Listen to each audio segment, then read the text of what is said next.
Hello दोस्तों, मैं अमित शुक्ला आपके अपने YouTube channel AK study note में आप सभी का स्वागत है। जैसा कि मैंने आपको हर वीडियो की तरह आज एक नया वीडियो फिर आपके साथ लेके आया हूँ दोस्तों। ये आपका BA तृतीय सेमेस्टर वालों के लिए है दोस्तों। ये भूगोल यानी कि आपका सेकेंड पेपर का जो आपका थर्ड ईयर के जो सेकेंड पेपर हुआ करता था, उसमें आपका पर्यावरण शिक्षा और संदर्भित विकास, इस इसमें कुछ नया आपको करने के लिए कुछ अलग तरीके से मैंने आपको ये नोट्स बनाया है दोस्तों। इस इम्पॉर्टेंट नोट्स में आपको एक तो पर्यावरण शिक्षा और संदर्भित विकास के जो मुख्य तथ्य थे वो मैंने आपको आज इसमें अपलोड कर दिया है, जिससे कि आपके पेपर में सबसे ज़्यादा प्रश्न पूछे जाने की संभावनाएं रहती हैं। तो दोस्तों, इस तरीके से आप लोग अपने आप को मजबूत करते रहिए और अपना अच्छे से सिलेबस तैयार करते रहिए। अब बात करते हैं, जिस तरीके से आप लोग हमें सहयोग करते चले आए दोस्तों, उसी तरीके से मैंने आप लोगों के लिए अलग अलग तरीके से अच्छे तरीके से वीडियो मैंने आपको आपके लिए बनाया है दोस्तों। और अच्छे क्वेश्चन के साथ मैं आपको एक नए स्वरूप से आपको दिया है वीडियो। तो जिस तरीके से आप लोग मेरा सहयोग कर रहे हैं दोस्तों, उसी तरीके से मैं आप लोगों का भी सदा से आपके लिए ही उपस्थित रहेंगे दोस्तों। आप जो आपको कभी भी किसी भी नोट्स की ज़रूरत हो दोस्तों, कमेंट करके ज़रूर बताएं। मैं आपको उपस्थिति आपको मैं ज़रूर प्रोवाइड करवाएंगे दोस्तों।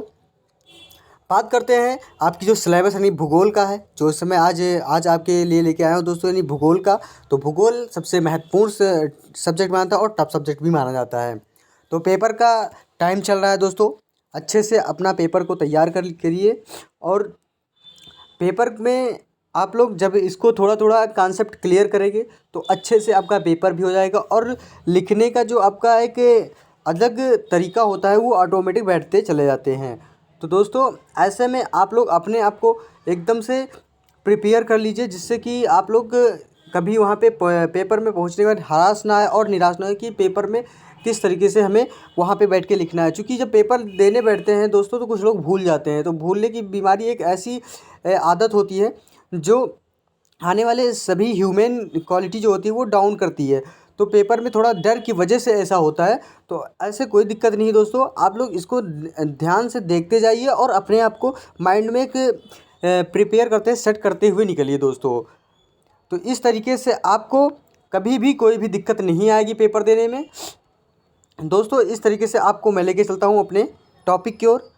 तो दोस्तों, अगर हमारी चैनल को लाइक नहीं किया है तो वीडियो को लाइक नहीं किया है तो वीडियो को लाइक कर दे, चैनल को सब्सक्राइब कर दीजिए और बेल आइकन को ज़रूर प्रेस कर दीजिए, जिससे कि आने वाले हमारे वीडियो आप तक पहुंच सके। तो ये आपका BA तृतीय सेमेस्टर वाले 2022-23 के छात्राओं के लिए ये BA आपका भूगोल है, पर्यावरण अध्ययन से संबंधित का क्वेश्चन ये आपके हैं, यानी कि environmental studies paper second geography से है दोस्तों। तो ज्योग्राफी में आपका सबसे महत्वपूर्ण आपका क्वेश्चन, इसमें आपका पर्यावरण शिक्षा के महत्व के बारे में बताऊंगा और संदर्भित विकास की अवधारणा के बारे में यहाँ पे आपको हम बताएंगे।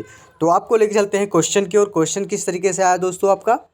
दोस्तों, ये आपका प्रश्न रहा, पर्यावरण शिक्षा के महत्व की विवेचना की, यानी कि पर्यावरण की शिक्षा की जो महत्व है उसको महत्व के बारे में यहाँ पे हम आपको बताएंगे। क्वेश्चन ही बहुत इंपॉर्टेंट है दोस्तों, ये आपके पेपर में सबसे ज़्यादा आने की संभावना है। तो आप लोग कभी भी इस तरीके से आप लोग बेहद मत पीछे जाइए, क्योंकि ऐसे मौके पर आप कभी भी अपना चांस गंवा सकते हैं। तो चलिए लेके चलते हैं आपको।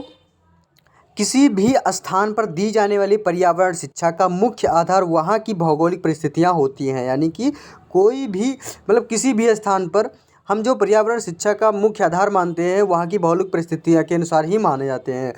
पर्यावरण को आधार बनाकर दी जाने वाली शिक्षा में बच्चों को गाँव के आसपास प्राप्त होने वाले वस्तुओं का अवलोकन, संग्रहण एवं वर्गीकरण करने के लिए प्रोत्साहित किया जा सकता है। पर्यावरण शिक्षा की योजना इस प्रकार बनाई जानी चाहिए कि उसे विद्यार्थियों की ज्ञानेंद्रियां सहजता से स्वीकार कर सके। साथ ही प्रकृति में भ्रमण एवं खेलकूद के माध्यम से यह शिक्षा उन तक पहुंचाया जा सकता है।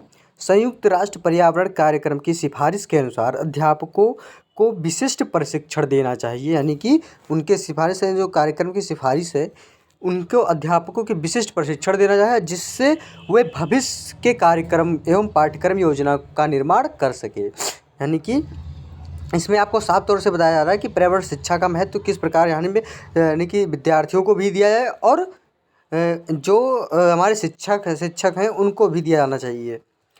इसलिए इसके लिए सर्वपक्षीय समन्वयकारी प्रयासों का होना आवश्यक है।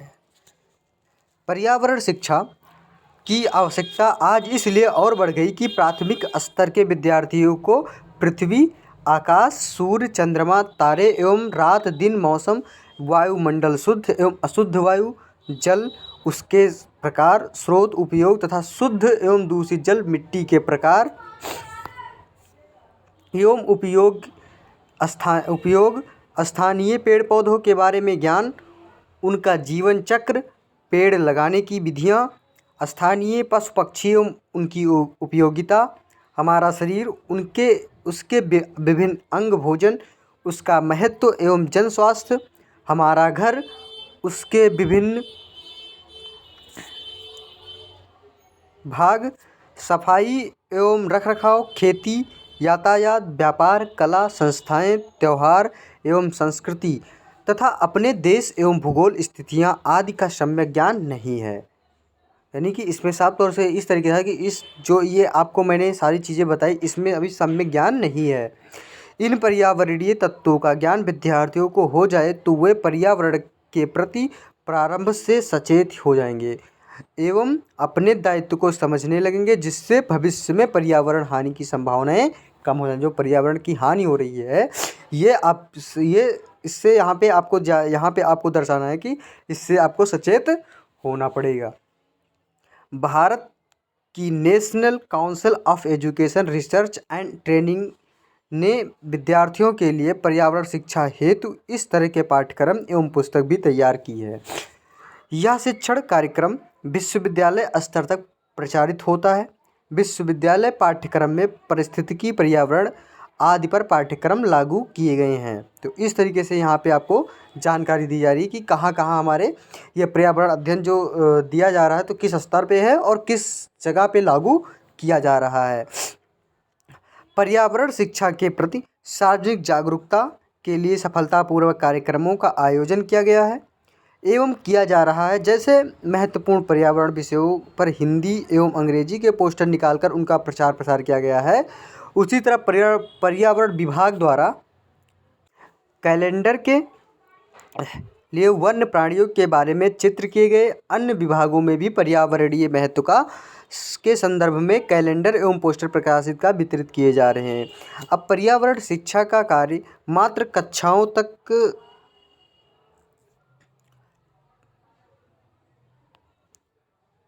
सीमित नहीं है, बल्कि मुक्त शिक्षा पद्धति से ग्रामीण एवं नगरीय लोगों को भी पर्यावरण शिक्षा दी जा रही है। संयुक्त राष्ट्र संघ के शैक्षिक, सामाजिक एवं सांस्कृतिक संगठन एवं संयुक्त राष्ट्र संघ विकास कार्यक्रम द्वारा सन 1975 ईस्वी में पर्यावरण शिक्षण नामक कार्यक्रम शुरू किया गया, जिसका मुख्य उद्देश्य पर्यावरण शिक्षण का सहायता देना, उसका विकास करना एवं प्रचार प्रसार करना था।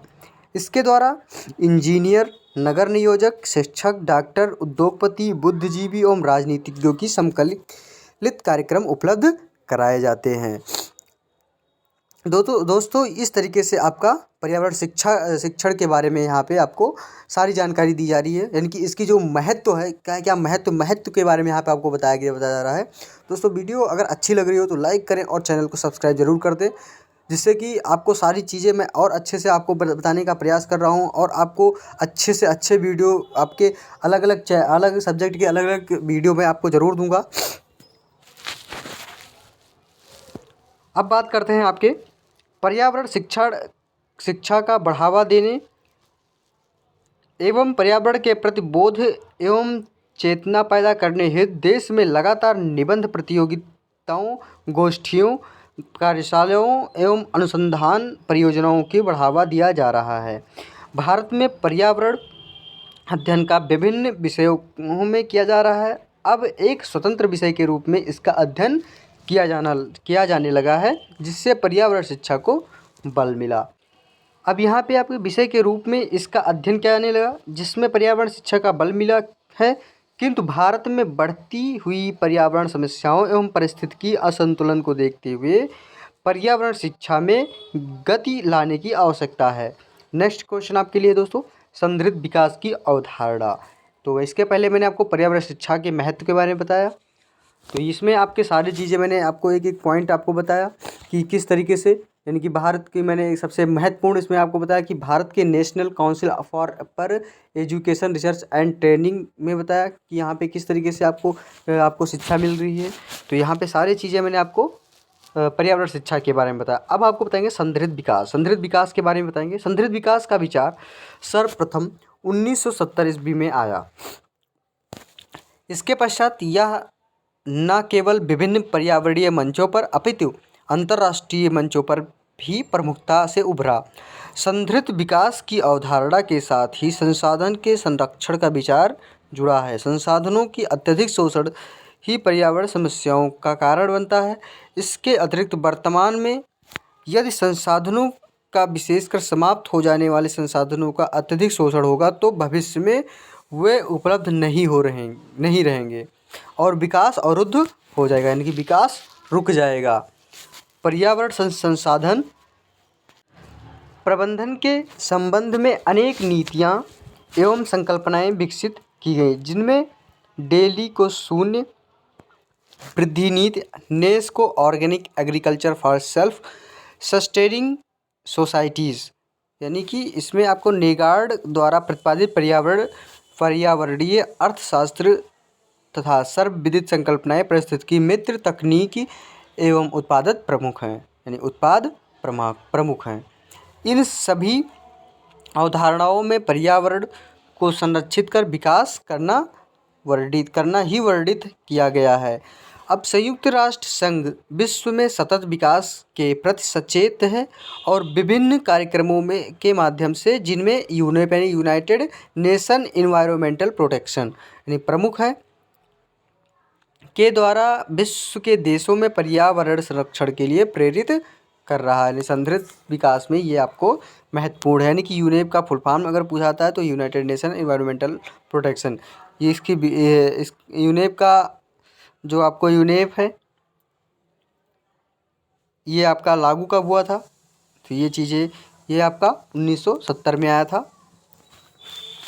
अब बात करते हैं इस दिशा में जोहान्सबर्ग दक्षिण अफ्रीका में सतत विकास पर पृथ्वी सम्मेलन 2002 में आयोजित किया गया, जिसमें विश्व के पर्यावरणीय समस्याओं पर विचार के साथ विश्व को धारणीय अथवा सतत विकास हेतु प्रेरित करना था।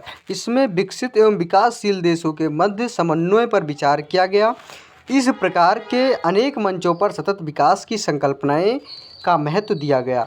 आज विश्व के सभी देश सतत विकास की संकल्पना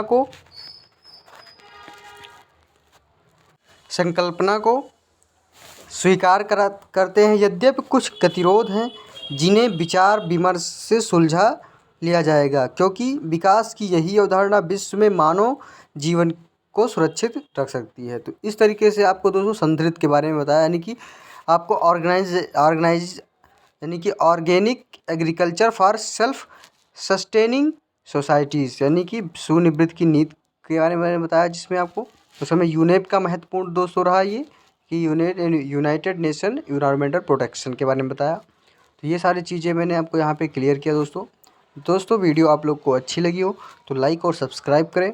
अगर इसकी पीडीएफ को आपको ज़रूरत है तो आप लोग हमारे डिस्क्रिप्शन बॉक्स में दिया गया है टेलीग्राम का चैनल का लिंक, उससे आप जुड़कर हमारे टेलीग्राम से आप इसको पीडीएफ प्राप्त कर सकते हैं। तो दोस्तों इस तरीके से आपको मैंने सारी वीडियो आपको अपडेट करा रहा हूँ। तो इसमें आपका जो महत्वपूर्ण टॉपिक था वो आपको क्लियर किया। अब इसके बाद में मैं आपको और सारी भी आपके जो भी आपके क्वेश्चन होंगे, जैसे भारत के नगरीय क्षेत्र के बारे में, कोयला के बारे में बताएंगे, आपको नर्मदा घाटी के बारे में पहले बता ही दिया है। तो सारी चीज़ मैंने आपको क्लियर किया है, बस छोटी छोटी चीज़ें और रह गई आपके इस भूगोल में। तो जो भी आपको वीडियो की आवश्यकता है मैं ज़रूर आपको प्रोवाइड कर रहा हूँ, जिससे कि आपके पेपर में कोई दिक्कत ना आए। तो दोस्तों मैं अगली वीडियो के साथ ज़रूर उपस्थित होऊंगा। इसी के साथ जय हिंद दोस्तों, धन्यवाद दोस्तों।